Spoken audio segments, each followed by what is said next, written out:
right, here in Savannah, Gary, and I'm here with Andy Greene. Andy built this building, and as you look around Andy's shop, and he'll be here with us for the next few years as he's working on his projects, and we plan on making sure Andy's got a corner, because he is the history of this building and brought it along and has been a part of it since what, like 2000? Yes. Since 2000 when this building was built.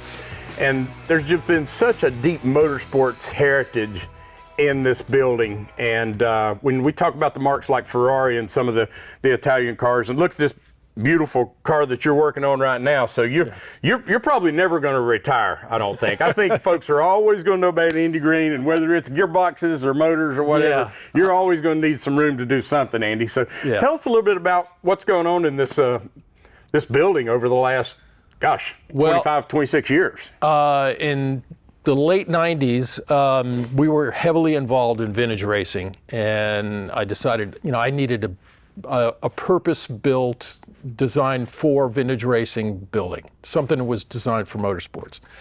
And I looked around trying to find something else, that was already available, and I didn't find anything, so we bought this property and built it, and it was done in 2000. Okay. And I had a team, I had, a transporter, I had 4 or 5 guys working for me. And we traveled all over the eastern half of the United States vintage racing. We did real well. In 2000, we won the Rolex Vintage Endurance Championship out of this building. Oh, wow. So, yeah, and then in, when was that? I think that was 10 years in. After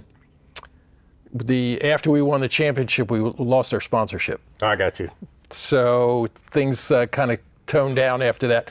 So I decided to move over here. This was just a storage site. Okay. And I moved a race engine building business in next door. These guys, Ted Wentz came down from New York. He'd been building engines for years up there for SCCA and Vintage and IMSA. And he operated out of there, building racing engines and also doing some track support.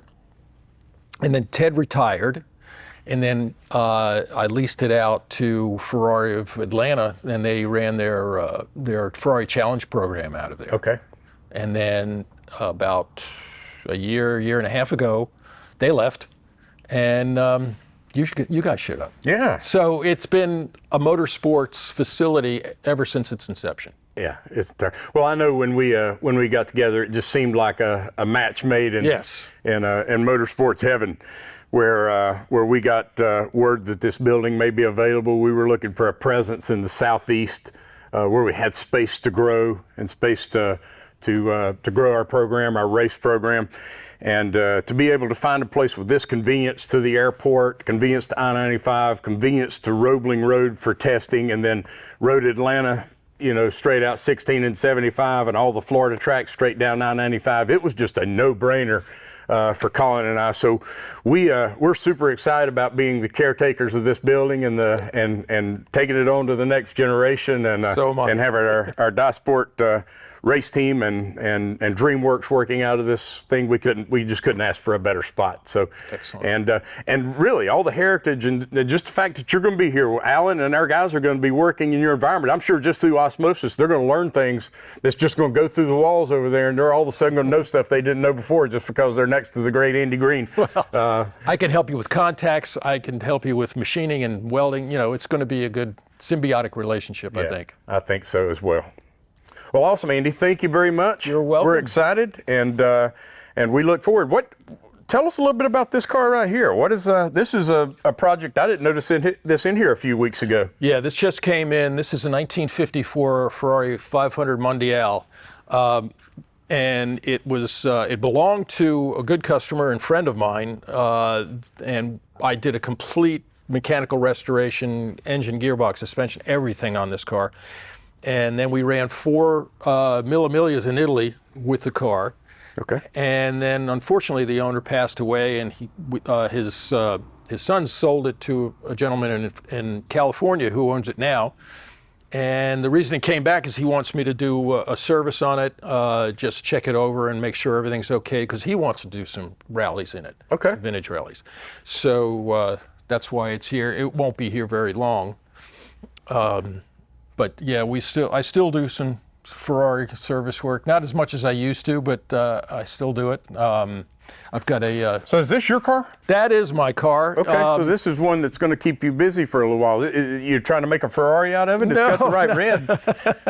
That's the original color. Alphas were painted red also. It's a 1961 Alfa Giulietta Spider Veloce, and someday I'm going to finish it. It's been a multi-year project. So it'll get done. Well, who knows? Maybe Sport Dreamwerks can finish out Andy's project for you and take you racing in it. I don't know. Yeah, I think my racing days are probably over. I still have my last race car that I'm gonna sell it. Yeah, I'm not gonna race anymore. So I've got to get that done and back on its feet so I can pass it on to the next owner. Yeah, I'm still doing a lot of engines and gearboxes. I've been doing engines for a restoration shop in Pennsylvania, DL George Historic Motor Cars. And this is a Ferrari V12, a 250 V12 out of a Elena, Ferrari Elena. And this has been quite a project because when this engine came in, it was all in boxes. A lot of the pieces were missing. So we've had a lot of things fabricated. We've found a lot of the original stuff after a lot of looking. And yeah, we'll have this thing on the test stand running pretty soon. This thing is a work of art. So that's the thing I love about these old classic cars. I mean, they really are an operating work of art, and the fact that people put their money in the stock market and real estate and all of those things. But I think a little bit of everybody's portfolio ought to have a little bit of this in it, right? Because you can't go out and drive and enjoy a stock portfolio, no, or even a building the way you can this. And these things have proven over time that they're not going down in value. They're keeping up with the S&P and a lot of the other things of these classic cars are well exceeding it. Yeah, no, these need to be preserved. There's a Ferrari under a cover over there that's a Ferrari 250 GTE, and it's the last one they ever made. We checked the serial number, and I told the buyer, I said, we have to save this car. We have to restore this car. So. Well, you know what? Where there's the wheel and the pocketbook, pretty much anything can be saved and salvaged. And a lot of times you'll surprise yourself as you're spending all that money and you get that finished product. And you don't want to get rid of it, but somebody convinces you that it's worth even more than you spent on it. And sometimes you let it go. And then that car's there enjoying life forever, and it could have been thrown away. Yeah, I mean, a good example of that is I had a Rolt Formula Atlantic, and I sold it to buy the property that this building is sitting on. Oh, okay. You know, somebody came along and said they had to have it, so away it went, and that was money well spent. Yeah. All right, so again, Gary, Sport, Andy, thank you again for spending a little time with us as we introduce our new project and our new building to the folks in Savannah. You know, whether we're on the racetrack or we're in the shop building a car, we got all kinds of exciting stuff going on, and we would love to have you be a part of it. Thanks, everybody.